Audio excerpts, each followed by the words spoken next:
And welcome back to the Wolverine podcast. I'm John Borton, here tonight with the one and only Tom Crawford. You know him from Press Pass on Sunday nights with Jack Ebling. You know him from his own Crawford Podcasting Network. And you see him here every week on the Wolverine podcast. Tom Crawford, welcome to a big week for Michigan football. I cannot wait here. December 27th, counting it down. Saturday night, like Saturday college football, right? It's on Saturday. Absolutely. 8 o'clock kick. It's like one of those late games, when Michigan played a night game, a couple of them in Michigan Stadium. So super excited. I hope everybody on the Wolverine.com, all our listeners out there who bleed maize and blue, I hope they had a great Christmas, happy holidays, whatever they celebrate, and let's count it down. Let's get into this thing. This is going to Let's get into it because the Wolverines rolled into Arizona, into Phoenix today, and obviously started speaking immediately about what is before them. What jumped out to you among the early statements made by the Wolverines out there? A lot of it was, we're glad to be here. We're happy to be facing, a great team and all that. But was there anything from just them getting out there that stood out to you, Tom Crawford? Well, I think there's a level of confidence that maybe they didn't have last year. Maybe this is overstating it. So sometimes thinking, yeah, you have this just glad to be here mentality, and maybe that could have been equated last year. Hey, they got the playoffs, and see what happens against Georgia. I think this has more of a business trip mentality. Yet it's a focus. It's a business aspect to it, but they're brimming with confidence. This team looks like very confident and also likable when they interact up with the panel today. And then Harbaugh's so he's loose. He is loose. This is different. This 21-22 package, 2-year package we've had here under the Jim Harbaugh regime has a whole nother element. I don't know what happened to this guy, but he's a heck of a lot better coach 21-22 than he was in 2017 to 2020. And whatever it was, hey, hell of a job, Jim Harbaugh. Keep it going. I think he's found his magic formula. He's found a defense that can hold Ohio State at bay. Right. And I think he's found his best quarterback since he's been at Michigan. No offense to Cade McNamara and the breakthrough last year. We all saw that. But J.J. McCarthy, as we have often noted, and as you noted early and often and loudly, he adds that element of being able to scramble with the football and create things on his own. And there's just, to fully appreciate this season, in my mind, you have to be able to mentally dial it back to last summer when people were saying, hey, that's pie in the sky. It's fine. You can think all you want to that this team is going to be as good as last year. But look, let me give you a little bit dose of reality. Aiden Hutchinson is gone. David Ojabo is gone. And the defensive coordinator is gone. You've got to go to Columbus. And if you think they're going to win down there after Ohio State's had a year of having to sit on a loss, you're crazy. So if you remember all that, to be where they are, 13-0, with another pull-away decisive win against Ohio State in Columbus, and now feeling very, very confident that they can not only get to the national championship game, but compete in it at a higher level. I think that the appreciation for this year and for what Jim Harbaugh, as you mentioned, has accomplished is really a big deal. John, you brought up a really interesting point about last summer, because I think you and I talked about last summer. I think we had them both 11-1, but that brick wall of can they beat Ohio State again? No, that's not going to happen down in Columbus. We said it in our minds loud and clear. We weren't hating on Michigan. We're just saying, I just don't see it happening. I said I think they're going to beat Michigan State. And, we talked about the week non-conference. They're going to go undefeated in the Big Ten play, and who's going to stand in their way? Maybe Penn. Is it going to be Penn State? Is it going to be that Iowa road game at Kinnick? We're trying to figure out that other, dicey game. But we still had them 11-1. But it was the Ohio State. It was a Jim Knowles hire. It was all that Ohio State media regime around Ryan Day and how much confidence that this Ohio State team was going to have and paying back Michigan. And so I found myself buying into that. That they're not going to get by Ohio State. There's no freaking way. I said to myself, and not only did they get by him, they pulverized.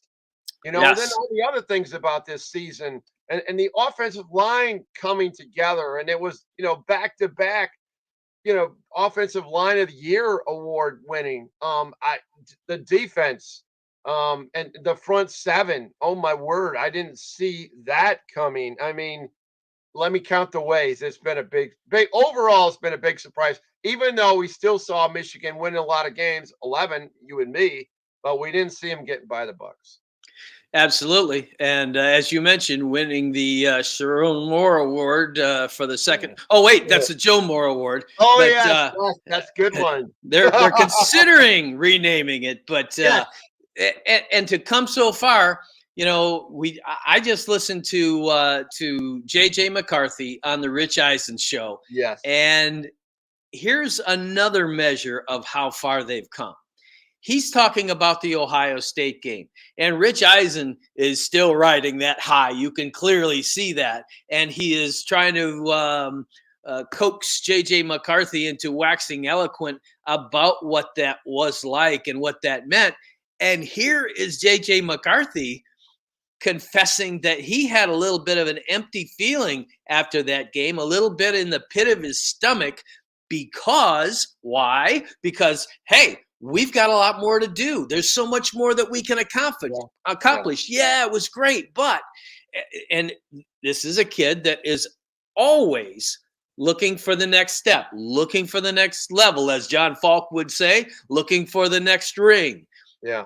Did that jump out to you as well? Oh, it did. And every time J.J. McCarthy steps in front of a microphone, whether it be over at Chrysler in the post game or on the Rich Eisen show with a fellow Wolverine, Rich Eisen. I love those illustrious Michigan alumni in the media. Tracy Wolfson, Adam Schefter, Rich Eisen, Jalen Rose. It's great. I love it.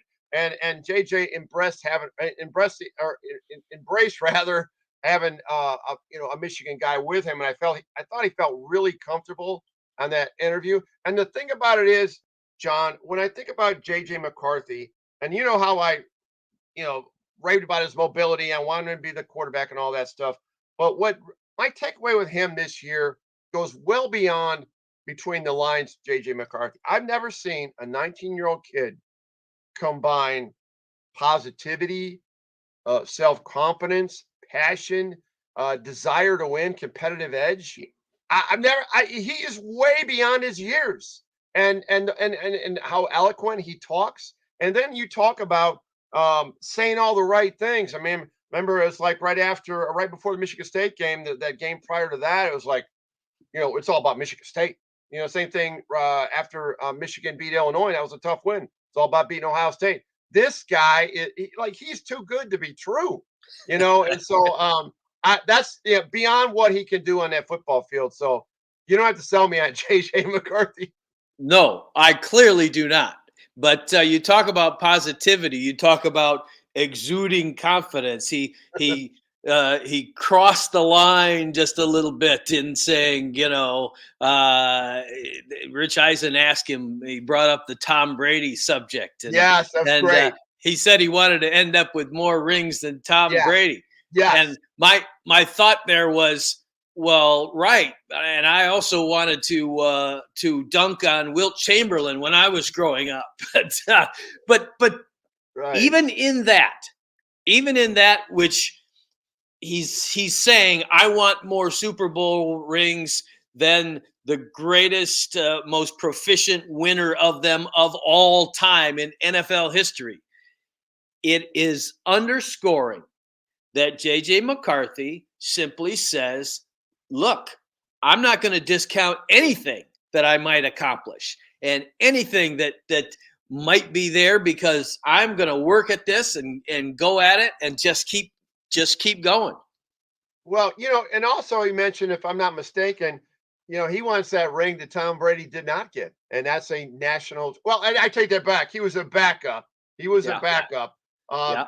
to Brian He Greasy, got the ring, and but and, and so he got the ring. Okay, but maybe he was referring to the fact, of getting that ring that where he was a starting quarterback, and and this is the thing about this potential national championship. That 97 season, what a great team that was. What a great accomplishment. I'm telling you what, after that fiasco with Scott Frost and at Nebraska and the point five, and the next day and they ran it up on Tennessee, it's like God. That's why I was begging for a playoff, because that just took away something from it. It shouldn't. They're still national champions, but it still throws that argumentative caveat in the room that you don't even want to discuss with like a Michigan State person, national champion. They'll say, "Well, oh, you mean co-champions?" Yeah. Well, Mhm. every national championship in Michigan State had, that was all mythical, and they got blown out. They got beaten in the Rose Bowl by a 7-3 UCLA team, and that was the year they were national champions. How can that be? So, and you could poke at all that stuff, but now with a playoff, don't have that issue. Exactly. And if they finish this thing off, if they happen to go 15-0 and win the national championship, Yes. then we've got to place the call to our mutual friend Jack Ebling and Yes. get him on the podcast, because he Yes. was the one that had me thinking he was just nuts at midseason, saying, look, if this team runs the table and wins it all, this team is greater than 97. I'm thinking, Yeah. how far are we away from that happening? Well, Yeah, yeah, I guess remember that. I what? We're remember two that. wins away from it. I remember that conversation, and it's true. I mean, 15-0. I mean, 15-0. I mean, as a Michigan fan, since 1964. I mean, there would be nothing followed my passion for Michigan football, even the national championship in basketball in '89. I mean, this would be in a category all by itself, all by itself. And I'm getting ahead of myself, but it's plausible. Michigan could get this done, but it starts with TCU.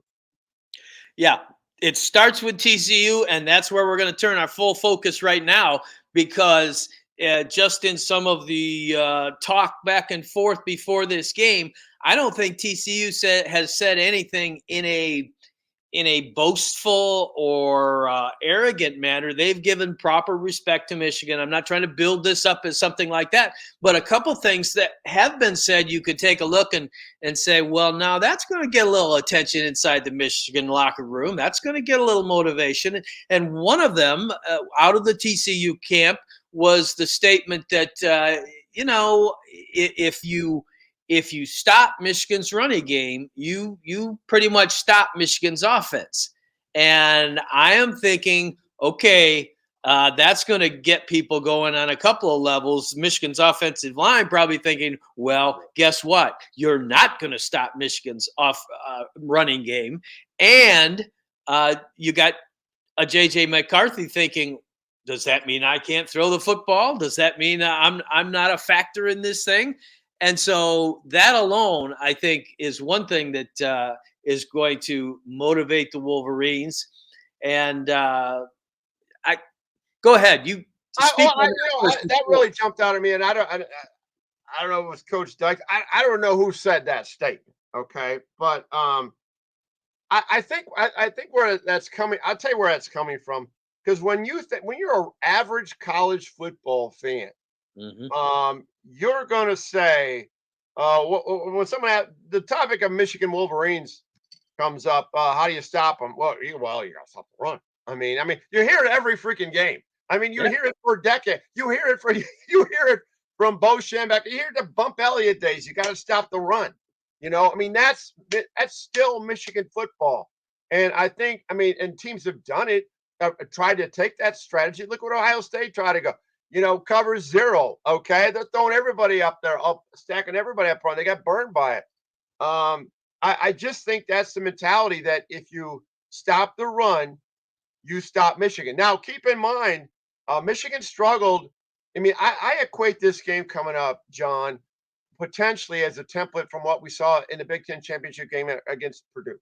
Now, I think Michigan's going to play better against TCU than they did against Purdue, but I think Purdue is not as good as TCU. TCU is a better team than Purdue. Okay, so I think you're going to see maybe some struggles early on, but then you're going to get a Donovan Edwards popping one, or you're going to get a Luke Schoonmaker on a drag or something that's going to open things up, and all of a sudden the offense is going to get clicking. And hope it won't take till the third quarter. But I think that you can maybe stop them for a while, but then all of a sudden, boom, boom, boom, pop. Michigan's going to get a big chunk play. Exactly. And you've got a situation where TCU typically runs a 3-3-5 defense. Yeah. All right. So Bring we it. just you see the stat there that says ranked 67th in rush defense, giving up 149.5 yards per game. That's TCU's rush defense. When I think of a 3-3-5, I think of Wisconsin versus Rich Rodriguez. Yes. And I get bad flashbacks. You start to get the tremors. And so my question for you, Tom Crawford, is can they really seriously think about lining up a typical 3-3-5 defense against this Michigan offensive line and against what Michigan likes to do in the run game? Or how about Purdue hanging 50 against that 3-3-5 Michigan down at Ross-Age Stadium? I'll never forget that game. Yeah, point well taken. I think I love it. I mean, I think Michigan. I'm licking my chops of Michigan getting their running game. When I look at the big picture of this game, I think TCU is gonna score some points, like you and I talked about prior to the podcast. They got obviously Quentin. They got a really good wide receiver. They got a really tough quarterback. He's dripping blood, and he's still gonna Max Duggan is still gonna in there and not even phase him. So I think that it's going to be challenging for the Michigan's defense for a while, but I'm thinking Michigan's going to be able to run the ball 4 quarters. I think this game, it's not going to take to the end of the second quarter, like I just exemplified, or early third. I think it's early and often they're going to be able to run the football against TCU. What will really interest me is what tweaks the defense for TCU makes to try and counter what Michigan poses in terms of that overwhelming offensive line and the focus on running the football and the ability to run the football. I'm just wondering if they will make some tweaks about as far as getting more beef up front to try and slow that down. Whether they go with a 4-man or whether they go with a 4-man line at times. Those sorts of things. I just can't see running the straight 3-3-5. And we just had a TCU fan weigh in and say, well, we're not supposed to be here. I think that's you don't hear that out of TCU players, and I think that might be trying to suck Michigan in a little bit. No, I agree, and you're not in the CFP, and you don't beat Texas and Austin in a big game when everything's on the line, and you don't have the poise to make comebacks like they've done this year.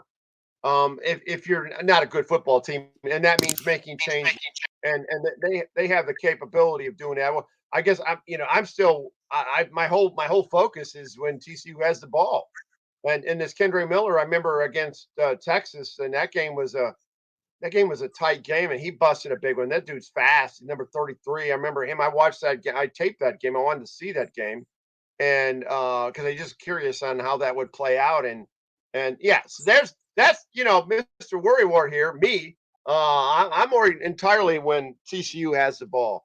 I don't have any concern unless if Michigan has the ball, unless God forbid, I'm knocking on wood all over the place, the turnover bug hits Michigan by some bizarro situation, and I don't think it will, because Michigan has taken care of the football both in the aerial game and fumble wise pretty well.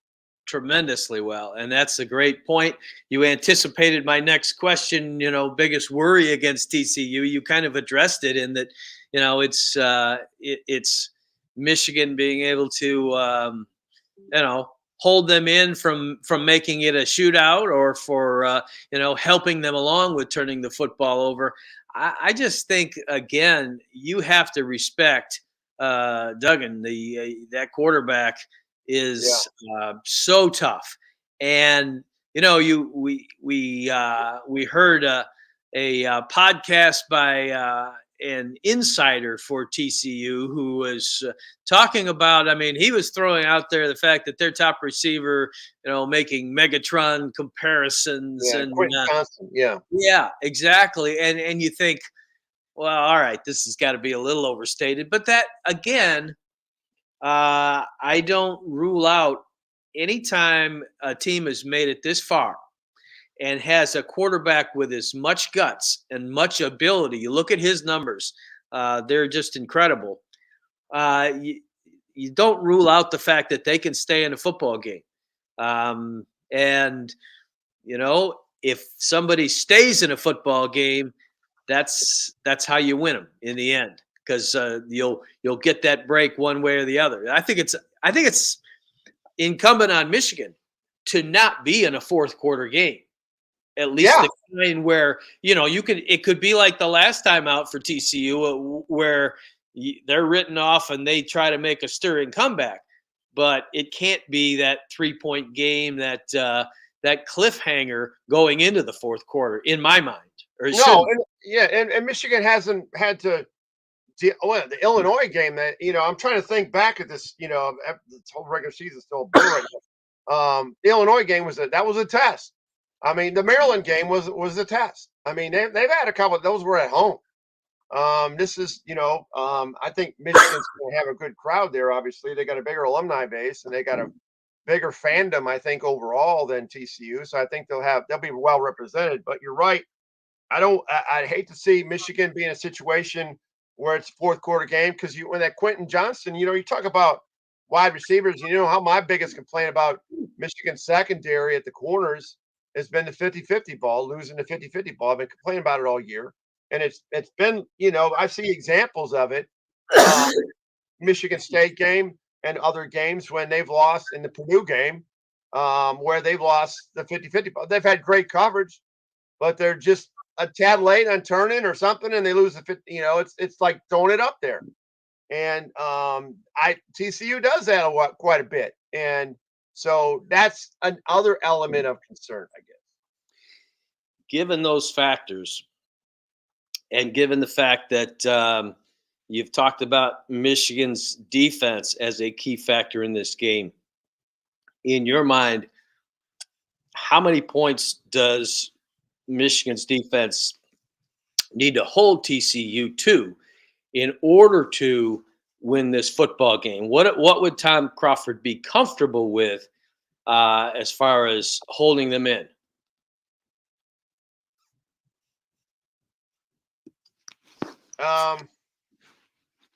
Comfortable. I'm just not a comfortable person. Just like when it All comes right, to Michigan. what's it going to take? I'm going to go. I'm going to go. Here's where I'm going to go. I'm going to go 28 points. I'm going to go 28 points. Michigan's going to score more than 28 points. And I just think that they could yield 28 points to TCU. They really could.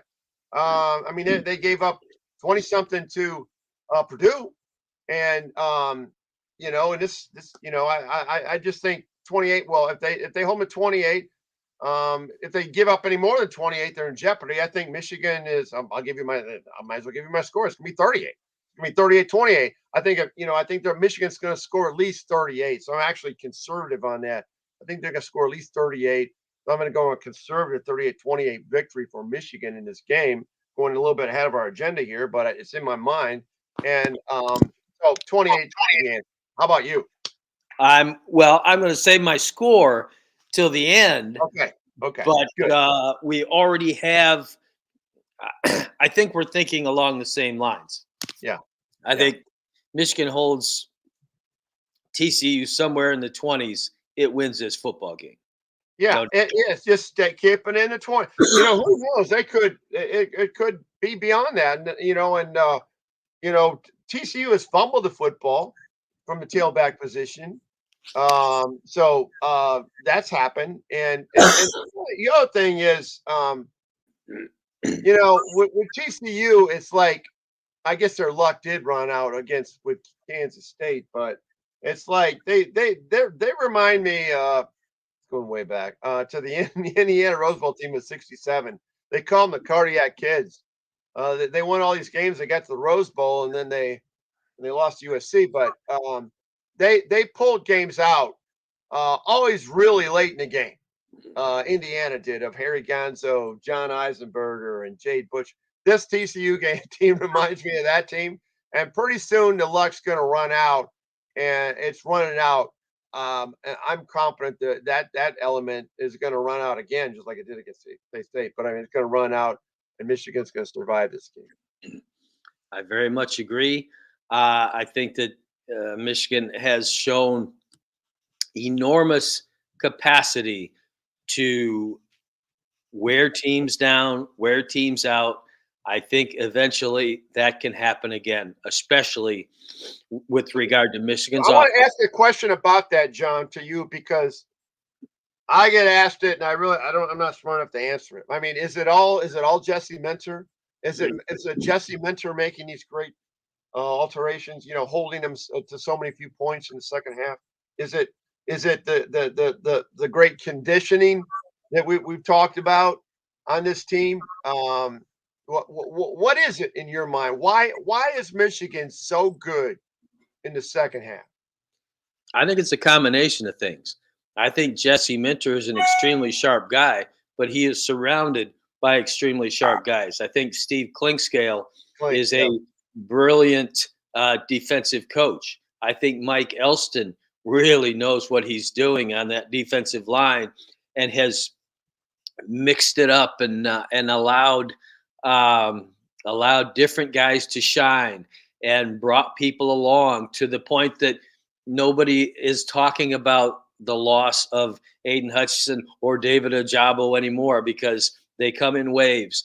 I think that, from my conversations with Doug Karsh, who talks about these guys, interviews them, and knows what's going on at halftime, he says the first thing that they do is before they deliver their, okay, this is how we're going to defend this, they get input from the players. And what are you seeing out there? What is going on? And they absorb that. And they've got guys now that have been veteran in this defense and can say, this is where we're getting hurt. And they have already made their observations, but they can use that further information to just make it such that they've really shut teams down in the second half compared to the first half. Well, and then you combine that with the fact that that offensive line and those running backs have been pounding away for 30 minutes.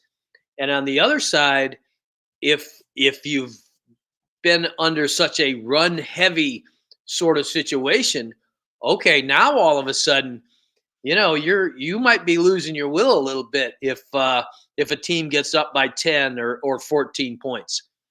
I think there's a lot of elements to it, but and I want to throw one other element to it that really struck me in the Big Ten championship game against Purdue. It just, and when Mike Morris was out, so there was concern about that, but you had such great depth. I mean, Taylor Upshaw has played a lot in that game. Derek Moore, number 8, a freshman. That guy's gonna be a dude for this team. I mean, he had a lot of quality minutes in the game. So they were going like 3 tiers deep on that rotation at that edge rusher position. And then you talk about Chris, the interior with Mason Graham coming in to play, Kenneth Grant playing. And then at linebacker, I mean, Jimmy Rolder got in there and played quite a bit. So I just am marveling by the overall depth of this football team, John. Yeah, they've really brought guys along, and we know how fans love to get excited about even guys they haven't seen on the field, how they get excited about recruits. Well, Right. this is kind of Right. that they can point to things and say, okay, there's why. There's why. Because here's a freshman who came in Yeah. and has just torn it up. You mentioned several. Uh, and sometimes that happens. Usually not in the defensive line, but I'm telling you, they are between what they're doing as far as player development at this point, what Yes. they're doing in identifying players that they believe they can develop and fit into the system. And now, and we talked about it last week. We're going to talk about it a little bit more in a minute. But the that whole transfer portal and Michigan becoming a destination stop uh, Hmm. for some really good talent, that that combines to give you an awful lot to work with. Oh, you're no question about it. I think that in the they won the national championship of the portal. This year. What they failed in the conventional recruiting of 17th best recruiting class, whatever. And I know that's such a subjective thing. They certainly subjectively made up for it in the portal. But let's not forget before we step away from that defensive, about guys on Marvel, about Will Johnson with those two picks against Purdue, and the confidence of that young man. That's it's not just that number 2 jersey. Is this Charles Woodson in the making? Think about what he has added to that secondary, and a secondary that had lot of experience going in. Wow, it's super exciting when you think about that young man's future. No doubt. The future is bright. It is not. I don't think they're going to face any of the questions or nearly the questions that they did this summer Oh coming up no, next summer. No, no, you're going that to have a whole preseason. lot No, of no, they're preseason. No, come on, we go down to media days next year, John. I'm laying you, does and don't. They're going to be the preseason Big Ten champion. That's in terms of projecting, and I honestly think that, so there'll be more pressure on them, and so not to get ahead of ourselves, but let's embrace this opportunity right now. But it'll be interesting to see how they handle that when they truly are the hunted. Now 3 years in a row that they could be the big kingfish out there. and here's something you won't be hearing. You won't be hearing, oh, if only they had. I mean, it's just a 14 playoff. If they only had more slots available, Yeah, and then Michigan could do this or that. And I think that was sort of a defense mechanism for Michigan fan to I say, love the 14 playoff. Let's keep well, that. yeah, the last 2 years, it's Yeah, it's it's all been great, good. It's man. all gravy if you play your way into it. But Yeah, very soon, it's going to be a 12 team, yeah.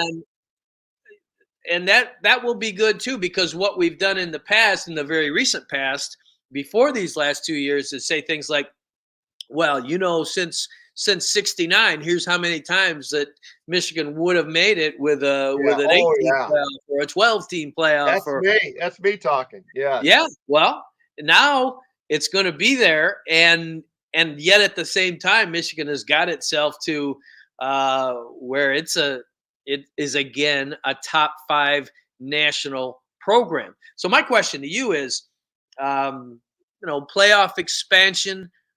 Are you for it? Do you love it? Do you have reservations about it in any way? No, because I was always one to complain about it because I didn't think in my lifetime Michigan was ever going to get the playoffs. So it's like that was my whole thing. Okay, watch what you wish for, right? So no, I like it. I could have, I would have been comfortable with the 18 playoff versus the 12. Now I understand that gives the top 4 seeds a bye, but I don't necessarily think a bye is necessarily good. Sometimes I know in basketball in the NCAA tournament years ago, they had first round bye teams that would get upset because they hadn't gotten the groove yet. And the team that won, there were a lot of upsets. I remember Illinois had a bye and they were like a number 1 seed and they got knocked out by a low seed team. Yeah, I think it's fine. I was thinking, it's funny you bring this up because on December 17th this year, I'm thinking, it was cold out. I'm thinking, good Lord, And Michigan could be hosting a, if they didn't get a first round bye, if they were like a 5 through 12, they could be hosting a playoff game at Michigan Stadium, right? Because they, Absolutely. they get to hold, there's only the hosting is just the teams that are seeds 5 through 12 Hmm. before they go into the neutrals. And so I'm thinking, wow, Michigan Stadium, and how sweet it would have been, in that scenario down the road if you get, a Florida State or a team from the South have to come up here and play the higher rated USC. in Michigan. USC after all those Yes, years of yes, playing out in yes, the Rose Bowl. exactly, exactly. So that will be interesting. But I think we're going to be wanting it. I mean, this is, let's be real. I mean, it's hard to accomplish what Michigan's accomplished this last 2 years, and I'm not expecting this to be a regular scenario for Jim Harbaugh's team. The dynamics are going to change, although next year looks pretty good. Yes, it does. But for me, the other element to this is, I mean, they've destroyed the Bulls. They really Oh have. yeah, I mean, you've got. I was asking talking with my Purdue friend about the Purdue's matchup in the bowl game and against LSU, and said, "How do you are you excited about it? You think they're going to give them a game?" He said, "Well, I was a lot more excited about it until I found out that the top three players are bailing out." yeah, You know, yeah. you've got Welcome that to now. yeah. You've got the fact that all that really matters is the playoff. Well, look at the And bowl coverage. I mean, what is the bowl coverage? Where do they go to halftime? What do you do at halftime of the ESPN coverage? You talk about the playoffs. You preview the two playoff games. I right, mean, you want to watch Michigan coverage? Watch every one of these 40 bowl games because then yeah, Michigan is featured at halftime of every game. It's right. crazy. And what you're seeing is a lot of empty seats.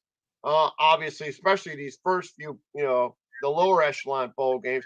Maybe they'll pick up. But yeah, it's when guys are opting out, and I got to give Ohio State a lot of credit. They had a lot of opt out. Their whole receiving core opted out last year, and they still beat Utah, which was hungry to win that bowl game. And it gives opportunity for younger guys. But yeah, from a fan perspective, I mean, it's just waiting for the halftime preview of the college football playoff on New Year's Eve, and that's what I end up doing is watching that. Yep. So I do think that I agree with you. 8 would have been enough for me, just from the Yeah. sense that okay, you're not going to have in most years a ninth or 10th ranked team. That's going to be a serious challenge. But who knows? Maybe once in a while you can get that breakthrough team that can become like an NCAA tournament Cinderella. But I do think that it's going to the way things have gone. It's the wise move for the future.